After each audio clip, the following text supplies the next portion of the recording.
और आज माँ दुर्गा के 7वें स्वरूप माँ कालरात्रि की उपासना की जा रही है। और तो माँ कालरात्रि को आपको कैसे प्रसन्न करना है, कैसे उनकी पूजा करनी है, कैसे आराधना करनी है, यही जानने के लिए हमारे साथ ज्योतिषाचार्य राज मिश्रा जी जुड़ गए हैं। बहुत स्वागत है आपका। जय माता जय श्री राम। जी आचार्य जी, सबसे पहले यही सवाल होगा कि माँ कालरात्रि कैसे बाकी देवियों से अलग हैं, इनकी कथा क्या है?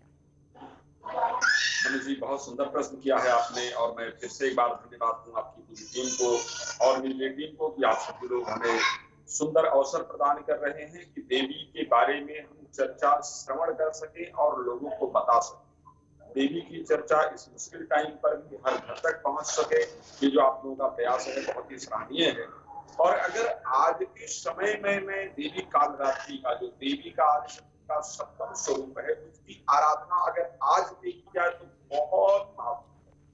बहुत जरूरी है। हम सभी लोग जिन आज कष्टों से घिरे हुए हैं, पूरे विश्व की अगर बात करें तो कोविड जैसे एक मुश्किल समय से गुजर रहा है, तो अगर हम इस परिस्थिति से कहीं निवारण चाहते हैं तो उसमें देवी कालरात्रि का आशीर्वाद बहुत महत्वपूर्ण है। शास्त्र में देवी कालरात्रि को कहा जाता है कालयति भक्षयति सर्वम प्रलय काले इति काली, जो प्रलय काल में समस्त सृष्टि को अपना ग्रास बना ले, उस देवी का नाम है काली। तो कालरात्रि की आराधना से हमारे संसार में जितनी भी नेगेटिविटी होती है, जितना भी रोग होता है, कष्ट होता है, भय होता है, दुख होता है, वो समस्त चीजें दूर हो जाती है। कालरात्रि की आराधना, कालरात्रि को जनरली कुछ लोग, इनका माता का जो स्वरूप है वो इस प्रकार का है, जिसको देख करके शायद कुछ लोग भयभीत होते हैं या कुछ लोग ऐसे है कि काली जी की पूजा करना बेहतर नहीं समझते या अपने घरों में तस्वीर इत्यादि नहीं लगाते हैं। कालरात्रि का एक नाम शुभकरी भी है, जो जीवन को काल जैसी परिस्थिति से निकाल करके शुभ रास्ते पर लेकर के आए, उन देवी का नाम है कालरात्रि। तो सबसे पहले आज मैं सभी लोगों से चाहूंगा कि हम हाथ जोड़ करके अपने शरीर की आरोग्यता के लिए, परिवार की शरीर की आरोग्यता के लिए, आयु की वृद्धि के लिए और पूरे समस्त में जो ये विकराल संकट जो उत्पन्न हुआ है, समस्त जो विश्व में एक संकट उत्पन्न हुआ है, इसके निवारण के लिए हम श्रद्धा पूर्वक हाथ जोड़ करके देवी कालरात्रि से प्रार्थना करेंगे, हे देवी अपना आशीर्वाद प्रदान करें और हम सभी के शरीर को आरोग्यता प्रदान करें और इस महान संकट से हमें उबारे, ऐसी हम प्रार्थना करें। तो मैं न्यूज 18 का धन्यवाद देता हूं और सभी दर्शकों से चाहूंगा कि आप सभी लोग धन्यवाद दें न्यूज 18 का और अपने घर बैठ करके देवी की आराधना में आप सभी लोग लीन हो जाएं। तो सबसे पहले मनु जी, हम लोग हाथ जोड़ करके देवी कालरात्रि का स्मरण करते हैं, ध्यान करते हैं, चर्चा को आगे बढ़ाते हैं। ओम काली काली महाकाली कालतीर्थ परमेश्वरी सर्वानंद करो देवी नारायणी नमोस्तुते। बोले जगत जननी माता कालरात्रि की जय। तो अगर माता कालरात्रि के बारे में जितनी भी चर्चाएं की जाए मनु जी, वो बहुत कम है। इनका स्वरूप जिस प्रकार देखने में कठोर लगता है, उसी प्रकार हमारे जीवन की जो कठोर परिस्थितियां हैं, जो कठिन परिस्थितियां हैं, उनसे निवारण करके हमें जीवन को एक शुभ मार्ग प्रदान करने वाला है जीवन। जी बिल्कुल आचार्य जी, जिस तरह से पूरा देश महामारी की चपेट में है, तो उस लिहाज से भी बहुत जरूरी हो जाती है माँ कालरात्रि की पूजा। किस तरह से करें, कौन सा कोई खास भोग लगाएं, किस तरह से मंत्रों का जाप करें, आरती कैसे करें? जी बिल्कुल मनु जी, ये एक बहुत महत्वपूर्ण प्रश्न है और इस देवी की आराधना मैंने प्रत्येक दिन बताया है कि विशेष चीज के लिए माता के अलग अलग स्वरूप का जो है वो आराधना हमारे लिए लाभप्रद होती है। माता कालरात्रि की आराधना विशेष रूप से जितनी भी हमारे घर में नेगेटिविटी हो, जैसे कि अगर आप डिप्रेशन में हैं या आपको नजर दोष इत्यादि का सामना करना पड़ रहा है या मानसिक अशांति इत्यादि बहुत ज्यादा रहती है या शत्रुओं से आप बहुत ज्यादा घिरे हैं या रोग इत्यादि घर में सदैव व्याप्त रहता है या घर में दरिद्रता इत्यादि व्याप्त रहती है, तो इस परिस्थिति में माता कालरात्रि की जो आराधना है, माता के जो ये सप्तम स्वरूप की आराधना है, ये हमारे जीवन को सही मार्ग प्रदान करने वाली है। जैसा कि हमने अलग अलग देवी की आराधना को लेकर के अलग अलग समय की चर्चा की है, कालरात्रि की आराधना दो परिस्थितियों में, दो समय में की जानी चाहिए। या तो सूर्य उदय से पहले माता कालरात्रि की आराधना की जाए तो बहुत लाभप्रद होती है, या फिर सूर्यास्त के बाद जो गोधूली बेला है खास करके इसमें कालरात्रि की आराधना की जाए, या रात्रि के अगर प्रथम प्रहर के अंतर्गत बात की जाए, रात्रि को 9 बजे से लेकर के और 11 बजे के मध्य में यदि माता कालरात्रि की आराधना की जाए तो बहुत लाभप्रद होती है। माता कालरात्रि की आराधना को दक्षिण पश्चिम में मुख करके, जिसको हम साउथ वेस्ट का डायरेक्शन कहते हैं, नैऋत्य कोण कहा जाता है, इस तरफ मुख करके और माता कालरात्रि की आराधना करनी चाहिए। माता कालरात्रि के पूजन में सदैव नीले वस्त्र का प्रयोग या काले वस्त्र का प्रयोग किया जाए, बहुत लाभप्रद होता है।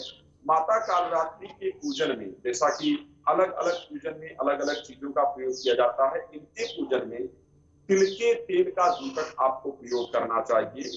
माता कालरात्रि का पूजन जो पंचोपचार विधि मैंने रोज चर्चा की है, रोली मोली और चावल हो गया, मिष्ठान हो गया, फल हो गया, चुन्नी इत्यादि यदि है तो 5 चीजें अर्पण करके देवी का आशीर्वाद को प्राप्त करते ही हैं, लेकिन उसके साथ इनकी आराधना में तिल का एक खास प्रयोग जरूर होना चाहिए।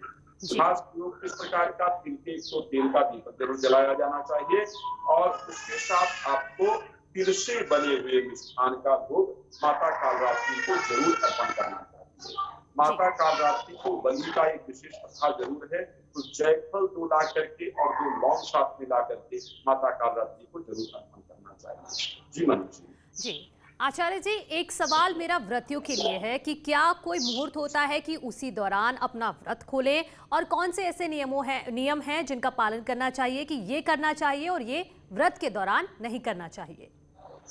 देखिए, व्रत का तात्पर्य क्या है मनोज जी, अगर इस पर मैं चर्चा करने जाऊंगा चर्चा बहुत लंबी हो जाएगी जी। लेकिन व्रत के दिन हमारे द्वारा किसी को कष्ट ना पहुंचे, हमने व्रत किया है, बहुत अच्छी बात है, ठीक है, लेकिन हमारे द्वारा एक तो सबसे पहले किसी को कष्ट ना पहुंचे, जितना संभव हो सके उतना झूठ इत्यादि बोलने से अपने आप को बचाया जाए, किसी पर क्रोध ना किया जाए, कोशिश किया जाए कि जो आपको पसंद हो भोजन में उसको वितरित किया जाए व्रत के दिन। ये बड़ा एक डिफरेंट नियम है, लेकिन बहुत अच्छा है कि जो आपको पसंद है उसको बांटा जाए। आप लोग जानते हैं, जो लोग व्रत कर रहे हैं उनके लिए कह रहा हूँ, जो लोग व्रत नहीं करते हैं वो लोग नशीली पदार्थों इत्यादि का सेवन ना करें, मांसाहार का सेवन ना करें, और उसके साथ साथ तामसिक जी। आचार्य जी, फिलहाल आपका बहुत बहुत शुक्रिया। आपने बहुत ही सुंदर शब्दों में बताया है कि माँ कालरात्रि की पूजा कैसे करनी चाहिए और तिल का उपयोग बेहद ही जरूरी है।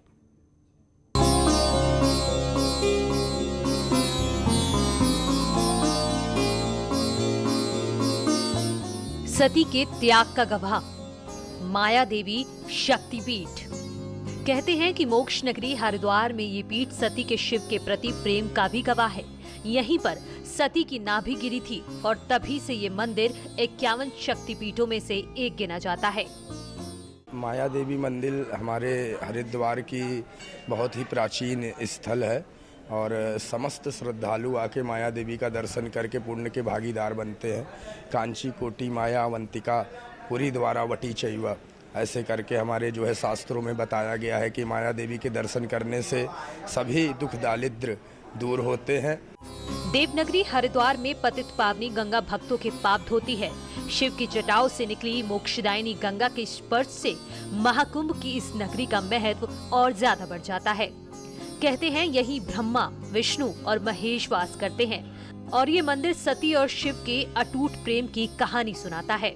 जैसे ब्रह्मा जी ने ब्रह्माणी को महल बना के दिया था, विष्णु भगवान ने लक्ष्मी जी को महल बना के दिया था, ऐसे ही गोरा मैया पार्वती मैया ने कैलाशपति शिव शंकर भगवान से बोला था। और ये मायापुरी जो है सप्तपुरियों में तीसरी नंबर की पूरी नगरी आती है जिसका नाम है मायापुरी। ये पूरी नगरी पार्वती मैया के कहने पे शिव जी ने बसाई थी। पौराणिक मान्यता के अनुसार सती ने अपने पिता के यज्ञ में अपने पति शिव को नहीं बुलाए जाने से अपमानित होने पर खुद को हवन कुंड में डाल दिया और अपने शरीर को वहीं सती कुंड पर छोड़कर महामाया रूप में हरिद्वार के इसी स्थान पर आ गई। इसीलिए इस जगह का नाम मां माया देवी पड़ा। इसी के बाद से हरिद्वार को भी मायापुरी के नाम से जाना जाने लगा और ये स्थान देश की 7 पुरियों में शामिल हो गया। कहते हैं कि जब भी चारधाम यात्रा शुरू होती है, मायापुरी माता की आज्ञा ली जाती है और मां चारधाम यात्रा के दौरान भक्तों की रक्षा करती हैं। जो देखा हमने वही दिखा जो हमने सुना था। बहुत माया देवी का जो मंदिर है बहुत अद्भुत मंदिर है। और तो यह है कि यहाँ पे अगर कभी कोई चीज़ अगर अंतरात्मा से मांगी गई है तो उसे मिलेगी। ये परिपूर्ण है। नमस्तुते महामाया श्री पीठे सुर पूजते शंख चक्र गदा हस्ते श्री महालक्ष्मी नमस्तुते। इस मंदिर में आने वाला हर श्रद्धालु यही कहता है, माँ की महिमा का बखान हर कोई करता है। माता सती के जब उनका अंग भिन्न हुआ था तब उनका हृदय और उनकी नाभि यहीं पर आकर गिरी थी। और ये हरिद्वार है, यहाँ पर हरि के सारे रास्ते खुलते हैं। यहीं से वैद्यनाथ जाने के लिए और केदारनाथ जाने की शुरुआत यहीं से होती है, इसलिए इसे हरि का द्वार कहा जाता है। माया देवी मंदिर, माँ की महिमा अपरंपार है। यहाँ जो भी एक बार आता है और सच्चे दिल से अपनी पुकार की अर्जी लगाता है, उसकी मनोकामना पूर्ण होती है। ये किसी और के कहने से नहीं, ये खुद पर साक्षात्कार कीजिए और उसका परिणाम देखिए।